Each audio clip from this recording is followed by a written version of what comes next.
সেদিন যে আমাকে অস্বীকার করলো সে আসলে কে? গোলাম নাকি শেহজাদ, নাকি গোলামই শেহজাদ সেজে আছে? তুমি কখনই ওর কাছে স্বীকার করবে না যে গোলাম আর শেহজাদ একই মানুষ। কেন?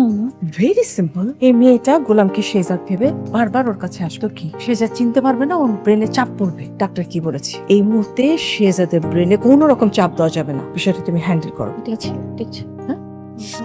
কি ব্যাপার, আপনারা কিছু বলছেন না কেন? কে সে? ও শেহজাদ চৌধুরী। ও যদি শেহজাদ চৌধুরী হয় তাহলে আমার গোলাম কোথায়? তোমার গোলামকে সেটা তো আমরা জানি না, কিন্তু ও আমার ছেলে শেহজাদ চৌধুরী।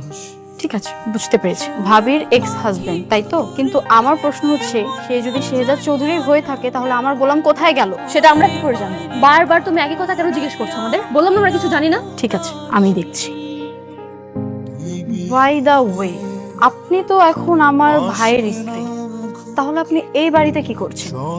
আফটার অল আপনি ওনাকে ছেড়ে আমার ভাইকে বিয়ে করেছিলেন। আপনার হাজবেন্ড এখন রিশাদ মির্জা, আপনি তো এখানে থাকার কথা না। যাই হোক, যেটা আপনার ভালো মনে হয় সেটাই করেন।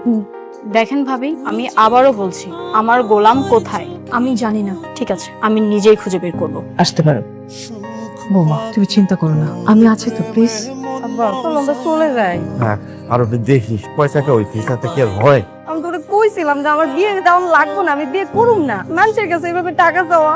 বাবাজি বাবাজি, আমি গরিব পঙ্গু অসহায় মানুষ, আমার এই মাইয়ের বিয়ের জন্য একটু সাহায্য করতে হবে। বাটপারি করার আর জায়গা পাও না, দূরে যাও মরমিয়া, যাও। মানুষের কাছে আর কত ছোট হইব আব্বা, আর কত অপমানিত হইব তুমি? আমার মতো গরিব মাইয়ারা তোমার মতো গরিব বাবার কাছে অনেক বড় বোঝা আব্বা।